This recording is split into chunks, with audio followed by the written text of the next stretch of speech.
আসসালামু আলাইকুম ওয়া রাহমাতুল্লাহি ওয়া বারাকাতুহু।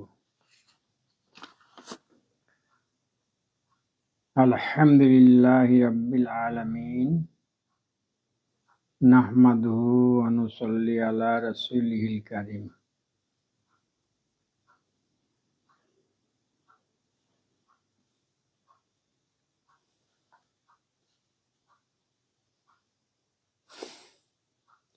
মহান আল্লাহ তাআলা পোশাকের ব্যাপারে বলছেন, হে আদম সন্তান, আমি তোমাদের জন্য পোশাক অবতীর্ণ করেছি, যাতে করে তোমাদের লজ্জা নিবারণ হয় এবং তা শোভা ও সৌন্দর্যের উপকরণ হয়। তাহলে পোশাকের মাধ্যমে মানুষের সৌন্দর্য বৃদ্ধি পায়। এখানে অনেকগুলো পোশাকের উপরে লেখা আছে ব্যাপক, তার ভিতর থেকে অতি প্রয়োজনীয় দু একটা পয়েন্ট আমি বলার চেষ্টা করব আপনাদের সামনে। ওমা তৌফিক ইল্লা বিল্লাহ। সহিহ বুখারীতে আছে, নবী করিম সাল্লাল্লাহু আলাইহি ওয়াসাল্লাম সাদা পোশাক পরিধান করতেন, অর্থাৎ তিনি নিজেও সাদা পোশাক পছন্দ করতেন এবং উম্মতের পুরুষদেরকেও সাদা পোশাক পরিধান করতে উৎসাহ দিয়েছেন। পায়জামা, লুঙ্গি ইত্যাদি টাকনু গিরার উপরে পরিধান করবে। যারা অহংকার ও গৌরব প্রকাশের ইচ্ছায় পায়জামা, প্যান্ট ও লুঙ্গি ইত্যাদি টাকনুর নিচে পরিধান করে, তারা নবী করিম সাল্লাল্লাহু আলাইহি সাল্লামের দৃষ্টিতে ব্যর্থ ও কঠিন শাস্তির উপযুক্ত হবে। রাসূল আকরাম সাল্লাল্লাহু আলাইহি ওয়াসাল্লাম বলেন, তিন প্রকারের লোক আছে যাদের প্রতি আল্লাহ তাআলা কিয়ামতের দিন কথা বলবেন না এবং রহমতের দৃষ্টিও দান করবেন না, আর তাদেরকে পাক পবিত্র করে বেহেশতে প্রবেশ করাবেন না, বরং তাদেরকে কঠিন শাস্তি দেবেন। হযরত আবু যার গিফারী রাদিয়াল্লাহু আনহু জিজ্ঞেস করলেন, ইয়া রাসূলাল্লাহ, এই অকৃতকার্য ও হতভাগা লোক কারা? তিনি বললেন, যারা টাকনুর নিচে কাপড় পরিধান করে, যারা উপকার করে খোঁটা দেয়। মানুষের উপকার করার পর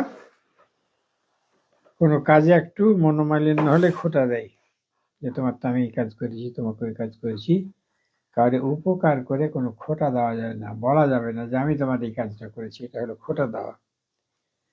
যারা মিথ্যা শপথ করে ব্যবসায় বাড়াতে চায়, অনেক দোকানদারকে দেখবেন কথায় কথায় মিথ্যা কথা বলে, কসম কাটে, কিন্তু কসমটা আসলেই সত্য থাকে না। কসম কাটারই কোনো প্রয়োজন নাই ব্যবসায়।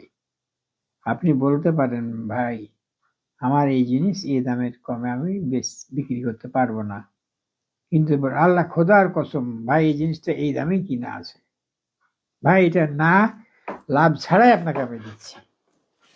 লাভ ছাড়া কেউ ব্যবসা করে? এটা তো অবাস্তব কথা। আর লাভ ছাড়া ব্যবসা করলে তো পাগল বলবে, সুস্থ লোক বলবে না। এই ধরনের লোক যারা মিথ্যা শপথ করে ব্যবসায় বাড়াইতে চায়।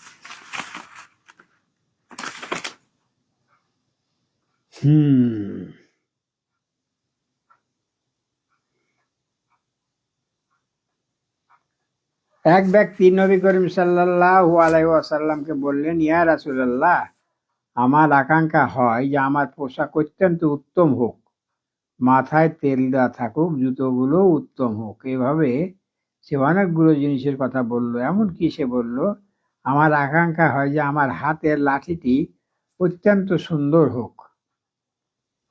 নবী করিম সাল্লাল্লাহু আলাইহি সাল্লাম তদুত্তরে বললেন, এসব কথা পছন্দনীয়, আর আল্লাহ তাআলা সুন্দর রুচিকে ভালোবাসেন। হযরত আব্দুল্লাহ বিন উমর রাদিয়াল্লাহু আনহু বলেন, আমি রাসূলুল্লাহ সাল্লাল্লাহু আলাইহি সাল্লামকে জিজ্ঞেস করলাম, ইয়া রাসূলুল্লাহ, আমার মনোরম উত্তম কাপড় পরিধান করাটা কি গৌরব ও অহংকার হবে? তিনি বললেন, না, এটা তো সৌন্দর্য, আর আল্লাহ তাআলা সৌন্দর্যকে ভালোবাসেন। হযরত আব্দুল্লাহ বিন উমর রাদিয়াল্লাহু আনহু থেকে আরো একটি ঘটনার বর্ণনা আছে যে নবী করিম সাল্লাল্লাহু আলাইহি ওয়াসাল্লাম বলেছেন, নামাজ আদায় করার জন্য উত্তম কাপড় পরিধান করবে, অর্থাৎ পরিপূর্ণ পোশাক পরিধান করে সেজে গুজে যাবে। ওই ব্যক্তি আল্লাহ তাআলার নিকট অধিক যোগ্য যে মানুষ তার দরবারে উপস্থিত হয়, অর্থাৎ নামাজ আদায়কালে ভালোভাবে সেজে গুজে যাবে। দেখুন আমাদের অবস্থা। আমরা আত্মীয় স্বজনের বাড়ি যাই, অফিস আদালতে যাই, যেভাবে পোশাক পরিচ্ছদ পরে যাই, আমরা মসজিদে সেভাবে যাই না। আমরা সাধারণ যে পোশাক পরে থাকি, হয়তো কেউ একটা গেঞ্জি পরে আসে, সেই গেঞ্জি পরে যে নামাজ আদায় করে নিল। তাহলে এটা চিন্তা করুন যে আমরা কত বড় ভুল করছি। আল্লাহ তাআলা যেখানে বলছেন যে তোমরা সেজে গুজে মসজিদে যাও, ভালো পরিষ্কার পরিচ্ছন্ন পোশাক পরে মসজিদে যাও, অথচ আমরা সেটা করছি না। হযরত আব্দুল্লাহ বিন মাসউদ রাদিয়াল্লাহু আনহু থেকে বর্ণিত আছে যে রাসূলুল্লাহ সাল্লাল্লাহু আলাইহি ওয়াসাল্লাম বলেন, যার অন্তরে অণু পরিমাণ অহংকার থাকবে সে বেহেশতে প্রবেশ করবে না। এক ব্যক্তি উঠে বলল, ইয়া রাসূলুল্লাহ সাল্লাল্লাহু আলাইহি ওয়াসাল্লাম, প্রত্যেক ব্যক্তি তো এটা চায় যে তার কাপড়খানা সুন্দর হোক, তার জুতা জোড়া উত্তম হোক, এটাও কি অহংকারের অন্তর্ভুক্ত?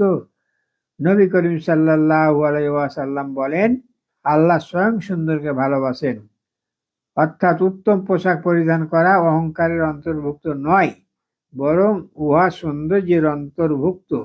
প্রকৃতপক্ষে অহংকার হলো সত্যের পরোয়া না করা আর অন্যকে হীন ও নিকৃষ্ট ও অধম মনে করা।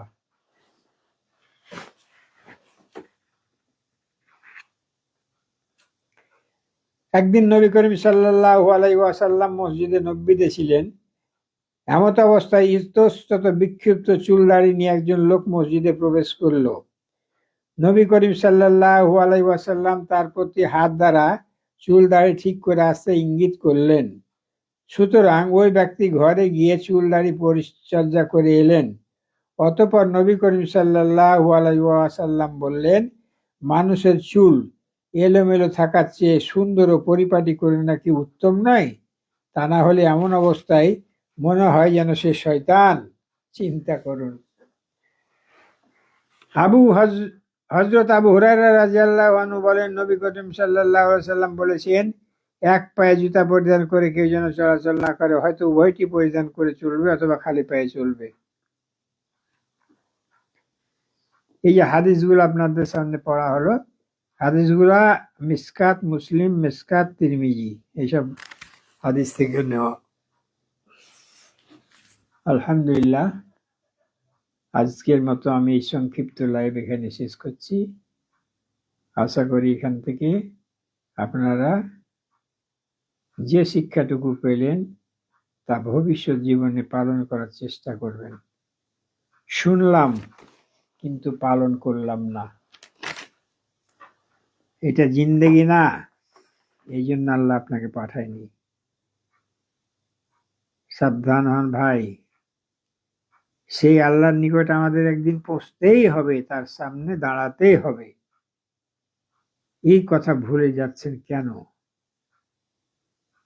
যার সামনে দাঁড়াতে হবে তার আদেশ নিষেধ কোনোই পরোয়া করলেন না, শুনলেন না। আর কেউ যদি কষ্ট করে শুনলেন তা আমল করলেন না। তা আসুন আমরা এই যে স্বল্প স্বল্প করে আপনাদের সামনে আমি এই বিষয়গুলো তুলে ধরছি, যাতে স্বল্প স্বল্প করে আমরা আমল করে এগুলোকে অভ্যস্ত হয়ে যেতে পারি। এইগুলো এক একটা জিনিস অভ্যাস। আপনি 2, 4, 5 দিন নিয়মগুলা মনোযোগ দিয়ে পালন করবেন, আপনার এটা অভ্যাসে দাঁড়িয়ে যাবে। অটোমেটিক তখন আপনি একটা ভালো পোশাক পরে পরা ছাড়া আপনি মসজিদে যেতে পারবেন না, আপনি চুল দাড়ি আঁচড়া ছাড়া মসজিদে যেতে পারবেন না। 5টা 7টা দিন আপনারা যদি এটা নিয়ম একটু মেনে চলেন, অভ্যস্ত হয়ে যাবেন। আশা করি আপনারা এই সুন্দর অভ্যাসগুলা তৈরি করার চেষ্টা করবেন। আল্লাহ আমরাকে কোরআন ও হাদিসের নিয়ম অনুসারে আল্লাহ রাসূলের নিয়ম অনুসারে চলতে পারি, সেই তৌফিক যেন আল্লাহ আমাদের দেয়। আসসালামু আলাইকুম ওয়া রাহমাতুল্লাহি ওয়া বারাকাতুহু।